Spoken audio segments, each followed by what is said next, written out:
Assalamu alaikum wa rahmatullah wa barakatuh. Paix sur ceux qui suivent la guidée. Paix et bénédiction sur le prophète sallallahu alayhi wa sallam, sur ses compagnons, ses amis, sa famille, ainsi que sur tous ceux qui le suivront de bonne foi jusqu'au jour du jugement. Je profite d'une petite balade en forêt pour vous parler d'un sujet qui me traverse l'esprit et qui est très important pour les frères et les sœurs qui sont en cours de préparatifs pour un mariage, qui vont se marier bientôt, etc. Alors, ou qui sont mariés depuis pas longtemps, en gros. Qu'est-ce que je voudrais dire? Je voudrais dire un truc parce que je voudrais vous éviter des ennuis, des épreuves par lesquelles d'autres gens sont passés avant vous. Et l'intérêt parfois d'écouter quelqu'un, c'est de tirer des leçons d'un truc qu'on n'a pas vécu, mais que lui a vécu, et ça permet de gagner du temps en fait, et d'éviter beaucoup de souffrances, beaucoup de drames, etc. C'est un peu l'objectif, Inch'Allah. Ce que je voudrais vous dire, au-delà de tous les conseils que vous avez déjà entendus, que je ne vais pas répéter, hein, les compromis, la patience, la communication, etc., je voudrais que vous vous mettiez tous et toutes en tête que la personne que vous avez devant vous, que vous aimez, qui vous manque quand il n'est pas là, que vous idéalisez, etc., il faut que vous vous disiez vraiment en tête, tôt ou tard, cette personne, elle va me décevoir. Elle va me dire quelque chose de blessant. Elle va me faire quelque chose de blessant. Parce que je ne suis pas marié à un ange. Je suis marié à un être humain qui, même s'il m'aime, même si on s'apprécie, on s'attire, tout ce que vous voulez, on n'échappera pas, tôt ou tard, à la déception. Et il faut anticiper cette déception pour pas qu'elle devienne, comment je vais dire, pour pas qu'elle vous envahisse et qu'elle vous inonde.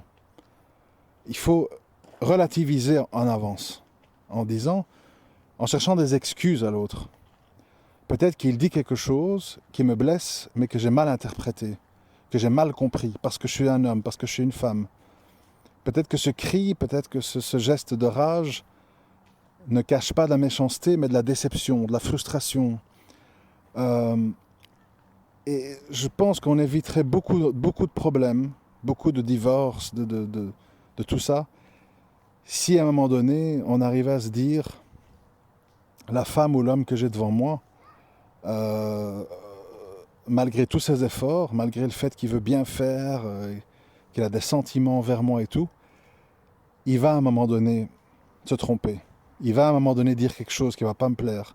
Il va à un moment donné faire quelque chose que je ne vais pas comprendre. Il va à un moment donné prendre une décision que je ne partage pas. Il va à un moment donné me demander quelque chose que je ne veux pas. Ça va arriver un jour, c'est inévitable. Comment je vais gérer ce moment-là? Il faut y penser avant que ça arrive. Avant. Comment je vais gérer cette déception? Comment je vais gérer le fait que... Parce que c'est normal. Au début d'une relation, on idéalise à outrance. Si on n'idéalisait pas, on ne voudrait pas s'engager. Si on penserait à tous les faux pas ou les mauvaises choses qui pourraient se passer, on ne s'engage pas. Si les gens s'engagent, c'est parce que justement ils idéalisent. C'est l'homme de ma vie, c'est la femme de ma vie. Allez, j'y vais. On présente les familles, on fonce. Donc par définition, on idéalise. Et le problème de l'idéalisation, c'est quand elle est confrontée à la réalité, c'est toujours un choc, c'est toujours une déception, c'est toujours des regrets. Ah, je savais pas qu'il était comme ça. Ah, je savais pas qu'elle pouvait me faire ça. Ah, je savais pas qu'elle réagirait comme ça. Vous voyez? Et ça, il faut s'y préparer vraiment à l'avance. À l'avance dans le sens de retomber un peu, de se forcer à retomber un petit peu sur terre et de se dire, bon, moi maintenant je suis engagé avec un homme, avec une femme, on a déjà ou on va avoir des enfants, on ne peut pas jouer avec le feu ici, on ne peut pas vivre au gré de nos émotions, on ne peut pas dépendre d'une phrase ou d'un mot déplacé, un acte mal compris, mal interprété, on ne peut pas mettre en danger sa vie sentimentale, son mariage, ses enfants, pour ça. Donc, on doit s'y préparer. Et on doit se dire, bon, le jour où ça va arriver, parce que je sais que ça va arriver, euh, essayons de ne pas se braquer, essayons de ne pas surdramatiser, essayons de ne pas voient ça sous un angle catastrophique et essayons de voir qu'est-ce que ça veut dire dans le fond, qu'est-ce que ça signifie, cette plainte, cette critique, cette remarque, cet agissement, etc., etc. D'où on revient à la communication. Ça paraît bête parce que ça fait un peu coach de couple de dire ça. Ou l'histoire du livre les hommes viennent de Mars, les femmes de Vénus et compagnie. Mais vous n'imaginez pas tous les problèmes auxquels sont confrontés les êtres humains quand ils n'arrivent pas à communiquer. C'est-à-dire quand ils parlent, quand ils s'écoutent parler et qu'ils n'écoutent pas l'autre. Quand ils sont dans un monologue, c'est-à-dire quand ils déversent leur souffrance ou leur frustration, et que l'autre, en fait, ne peut même pas s'expliquer, ne peut même pas faire une remarque, ne peut même pas mettre un bémol, ne peut même pas se justifier. Se justifier ne veut pas dire s'excuser. On peut faire des erreurs, expliquer pourquoi on a fait cette erreur, reconnaître que c'était une erreur. Donc se justifier ne veut pas dire qu'on dit mais c'est pas grave, c'est pas une erreur. Ça ne veut pas dire ça. Se justifier, c'est parfois expliquer comment on en est venu à faire cette erreur. Et c'est important de comprendre comment quelqu'un peut faire une erreur. Je ne sais pas, j'entends souvent un scénario comme ça qui revient autour de moi. Je ne sais pas, de femmes qui se plaignent que la mère de leur mari est trop présente, qu'ils l'appellent tous les soirs, que dès qu'ils sortent, elle est avec eux, etc., etc. À un moment donné, il ne faut pas dire oui, oui, oui, oui, oui, et puis tout d'un coup exploser. Il y en a marre que ta mère soit entre nous, et ta mère ceci, et ta mère cela. Le type, s'il est si collé à sa mère, c'est qu'il voit un bien dans sa mère, il aime sa mère, et il va être profondément blessé si vous explosez. Il vaut mieux, en anticipation, dire, écoute, tu sais, ta mère est très gentille, machallah, ceci, la bienvenue, tout ce que vous voulez, mais ce serait quand même bien qu'on ait un peu nos moments à nous. Écoute, enfin je ne sais pas, chacun a sa façon d'exposer les choses, d'un moment donné, donc de préparer psychologiquement la personne à ce que vous voulez lui dire, ne pas attendre l'explosion. Les explosions, c'est jamais bon, parce que quand on explose, on dit des choses exagérées, on a des gestes et des paroles exagérées, et on devient inaudible. C'est normal. Si vous dites, toi et ta mère, cassez-vous, on dirait que c'est ta femme, qu'est-ce que vous pensez qui va sortir de là? Oui, vous vous défoulez. Mais quel est le fruit? Quelle est la récompense? Rien. Son cœur va s'endurcir vis-à-vis de vous. Il va vous voir comme une ennemie. La mère va le ressentir. Elle va renforcer son fils là-dedans.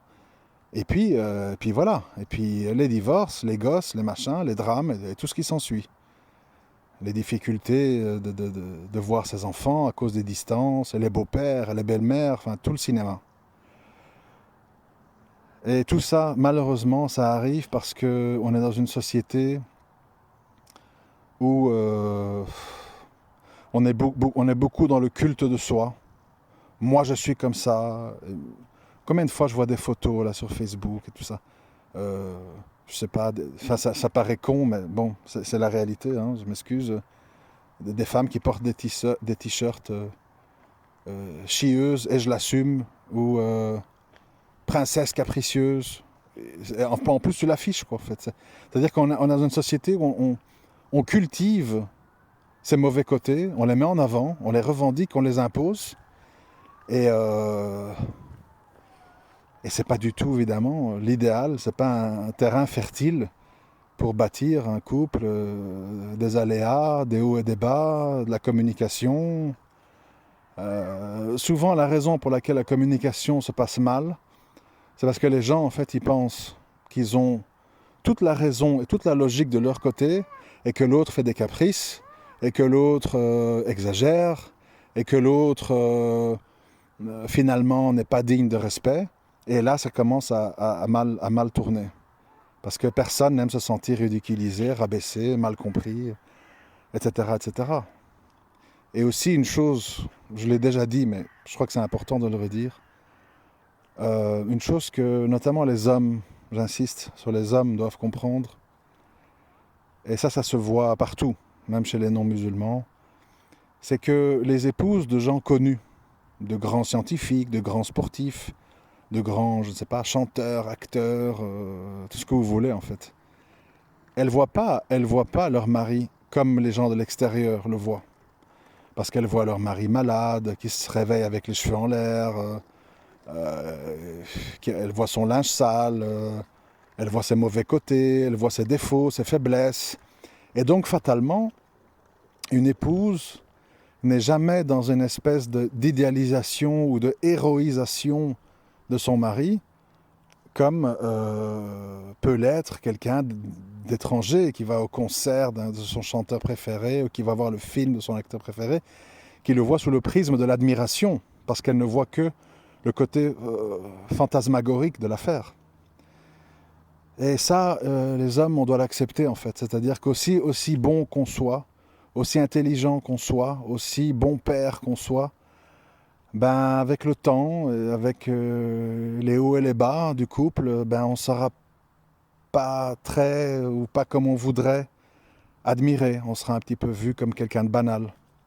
C'est dans la nature des choses. Il faut vivre avec ça. Il ne faut pas se dire je vais passer d'une femme à l'autre à la recherche de quelqu'un qui va me comprendre, m'admirer, m'écouter, m'obéir, me contenter. Ah, sinon, vous allez passer votre vie en fait à faire toujours le même schéma en fait. Nouveauté, idéalisation, déception, divorce, idéalisation, déception, divorce. Parce que c'est dans la nature humaine. On n'est pas des anges quand on vit avec quelqu'un. Je crois que vous ne vous rendez pas compte. Franchement, moi je m'en rends compte parce que j'ai du vécu. Quand je vois certaines personnes que je connais sur les réseaux, et je vois comment ils se présentent, avec des filtres, avec des maquillages, en prenant des poses, avec des vêtements bien choisis, etc., et que je les compare aux gens qui sont dans la vie de tous les jours, je me dis, quel jeu dangereux de se montrer sous cet angle-là, parce que la déception derrière va être terrible. Vous vous rendez pas compte, en fait, à quel point... c'est pas les barbes bien taillées, les maquillages, comment dirais-je, les filtres Instagram ou Snapchat. Vous vous rendez pas compte en fait à quel point ça se change en fait, ça change la nature des choses. Et voilà, tout le monde est tenté de faire ça pour masquer ses défauts, pour qu'on voit pas les rides par-ci, l'acné par-là, les yeux, je sais pas quoi. Oui, mais bon, après quoi? La personne va vous voir sous votre vrai jour. Qu'est-ce que vous allez faire? Vous pouvez pas vivre dans des filtres.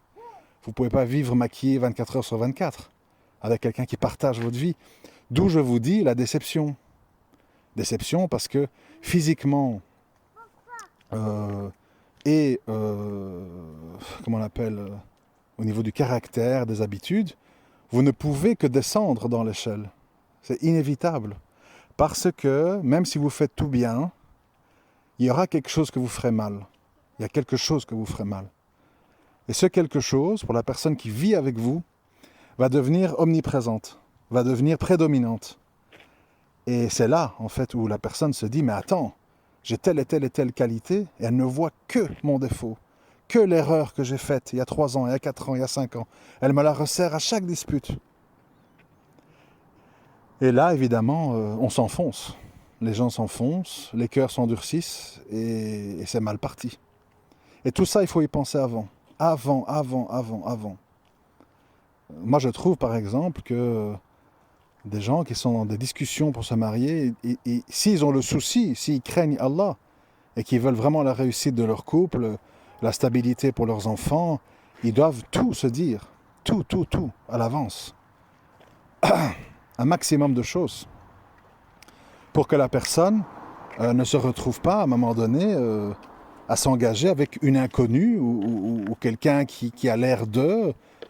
Et après quoi? Après, il y a la réalité qui est là. Il faut la vivre. Il faut la gérer. Qu'est-ce qu'on fait?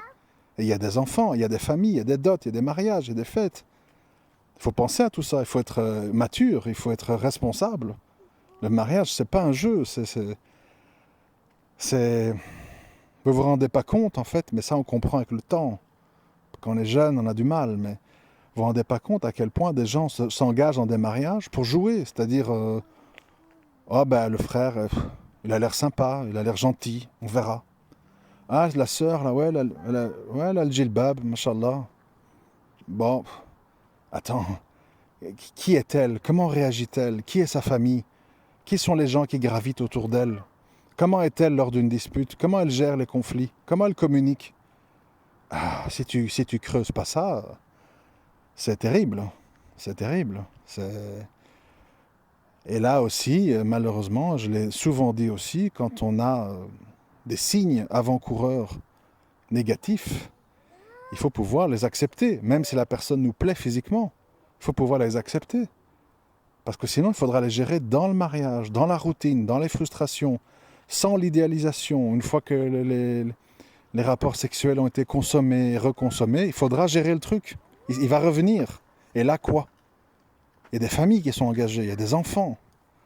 Et je vous assure que, étant un habitué de l'affaire, vous ne vous rendez pas compte, en fait, du drame humain qu'est un divorce. Je sais qu'il y a beaucoup de gens qui minimisent. C'est un peu à la mode de nos jours. Ouais, mais bon, Moussa et Salam, il a été jeté bébé dans le fleuve, puis il a quand même eu son destin. Et Youssef et Salam, il a été en prison.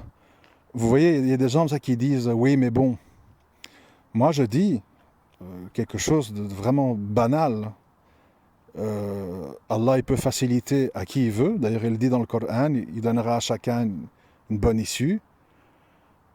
Mais ça reste un acte qui est extrêmement lourd de conséquences à court, moyen, long terme sur toute une série de gens. Les familles, les enfants, l'ex-femme, l'ex-mari. C'est pas du tout un truc pour rigoler. Et j'invite tout le monde aussi à craindre Allah, de parler de divorce à la légère. Dès qu'il y a un truc qui nous plaît pas, on commence à bouder, à faire chambre à part. Vous savez, il y a des gens qui sont des spécialistes pour dire ah mais moi je veux pas divorcer, mais qui créent l'ambiance pour pousser l'autre au divorce, en l'insultant ou en le boycottant. Il y a plein de méthodes pour amener quelqu'un au bord du précipice sans le faire soi-même. Vous savez, c'est un peu comme les histoires des gens qui sont harcelés là, à l'école et puis qui finissent par se suicider, les petits gamins ou gamines. T'es moche, personne t'aime, t'as l'air d'un singe. Tous les jours ils entendent ça et puis on les retrouve pendus dans leur chambre. Parce que parfois celui qui commet l'acte n'est que le fruit de toute une série de gens qui l'ont incité à cet acte. C'est trop facile, vous voyez. Les gens, ils aiment bien voir la résultante finale. Ah, elle a trompé son mari, il a trompé sa femme, il a abandonné sa famille, salaud. Et ces gens, en fait, jamais ils craignent Allah pour dire comment il en est arrivé à ça. Qu'est-ce qui s'est passé, en fait? Ce frère, il avait l'air sérieux, il avait l'air de craindre Allah. Pourquoi il a fait ça? Pourquoi il a abandonné sa famille? Plutôt que se précipiter à hurler, ouais, sale goûteur, il a profité de la sœur, je le savais. Enfin bon, tout ce que j'entends, des gens qui parlent très à la légère, ils connaissent pas les dossiers, ils connaissent pas les dessous, et tout le monde s'exprime. C'est catastrophique en fait. Je sais que c'est banal, mais il faut vraiment craindre Allah. C'est pas des jeux tout ça. C'est pas des jeux. Et tous les rapports humains sont très complexes. Ça implique plein de choses. Et parfois, celui qui a l'air d'être le plus sage, le plus posé, le plus raisonnable, ou le plus je sais pas quoi, cache des choses horribles. Et les gens ne voient rien, donc ils ne comprennent pas ce qui se passe. Et je vous dis, quand on a un peu de vécu, parce qu'il y a des gens qui n'ont pas été souvent mariés, souvent divorcés, qui n'ont pas eu beaucoup de rencontres en vue de se marier, ils ne savent pas ça, ils ne connaissent pas ça. Ben moi qui suis passé par là, je peux vous assurer que je pèse mes mots, hein, je pèse vraiment mes mots. Et c'est du vécu et revécu. Selon moi, l'époque moderne a engendré 90% de gens qui, d'une façon ou d'une autre, ont des troubles psychologiques profonds. C'est une réalité.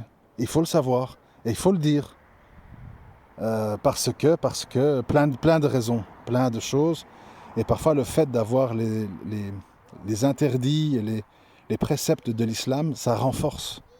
Parce que quand on vit dans une société qui ne tourne pas à l'heure de l'islam et qu'on est géré, guidé par des valeurs islamiques, ça peut créer aussi un désordre. D'où le débat de vivre dans un environnement qui n'est pas en phase avec ses idéaux. Il faut être très fort psychologiquement pour ça. C'est pas pour tout le monde.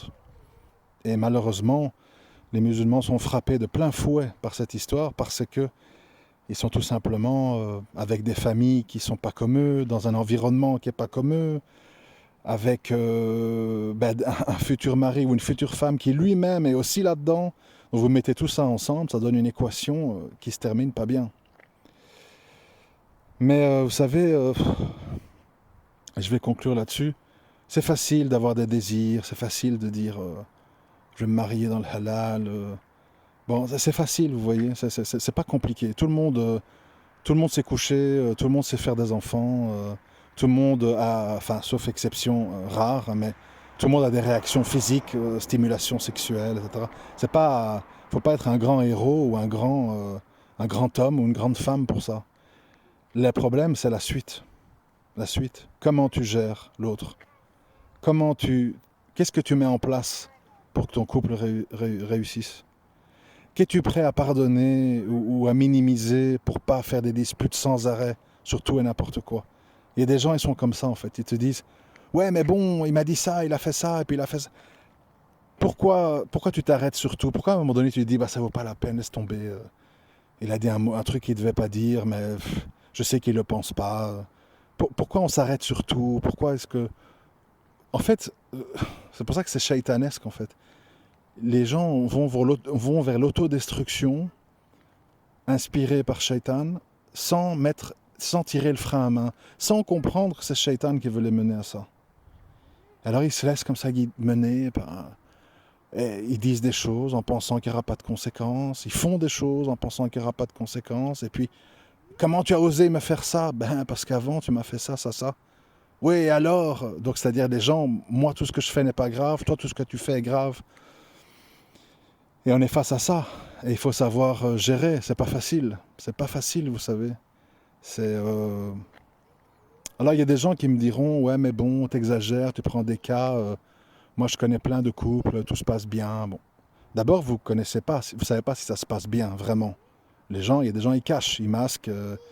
Et quand tu creuses, il y a plein d'histoires. Ça, c'est la première chose. Deuxième chose, tu as des gens, ils ont une vie de couple très sommaire. Monsieur part au boulot, il rentre le soir, il mange, ils voient une série ensemble, ils dorment et les journées d'après ça recommence, et le week-end on va voir la famille, et puis voilà. Il y a des gens qui ont aussi des vies qui prêtent peu à des conflits, parce qu'ils n'ont pas d'ex-femme, parce qu'ils n'ont pas d'enfants d'un ancien mariage, parce qu'ils ont une famille qui n'est pas trop intrusive, parce qu'ils n'ont pas des discussions très profondes avec leur femme ou leur mari, parce qu'ils se contentent de manger, dormir, travailler, ils sont très heureux comme ça, parce que ils ont une vie secrète, ils gardent tous leurs fantasmes, leurs craintes, leurs tabous, leurs blessures en eux, ils n'en parlent pas avec l'autre. Donc finalement, les choses, certes, elles roulent, mais elles roulent beaucoup sur une sorte d'hypocrisie ou de relations très pauvres. Alors évidemment, ça roule en apparence, mais vous n'êtes pas dans la peau de ces gens pour savoir s'ils sont heureux comme ça. Ils ont l'air heureux, ils ont l'air de ne pas être en dispute. Ils ont l'air d'avoir un couple qui dure depuis 10, 15, 20 ans. Et puis après 25 ans, tu as le type qui te dit « Ah, moi je me suis toujours senti une femme, désolé madame, mais moi je vais m'habiller maintenant en femme, il faut m'appeler Juliette. » Les histoires qu'on entend, hein, c'est pas pour rigoler, quoi. Et on croyait connaître le gars, tout le monde tombe des nues, les enfants sont choqués. Ah ben oui, le gars pendant 25 ans, il a gardé pour lui qu'il voulait s'habiller en femme. Voilà. Ça et d'autres choses, hein. Je dis ça pour faire un peu style extrême, mais bon, on ne connaît pas bien les gens, on ne sait pas exactement ce qu'ils cachent en eux. Seul Allah, il connaît les cœurs, donc on ne peut pas comme ça dire des choses à la légère. Un tel est un salaud à vie, un tel est un homme parfait, un tel est une garce, un tel est une femme parfaite. On ne peut pas parler comme ça, il faut se méfier en fait. Enfin bref, je ne sais pas... Vous voyez ce que j'ai voulu dire, parce que je me suis un petit peu perdu en cours de route. Voilà, prenez soin de vous, qu'Allah vous aide, essayez d'écouter les conseils. De nouveau, je n'ai rien à gagner, c'est pour vous, hein, je le dis, c'est vraiment pour vous.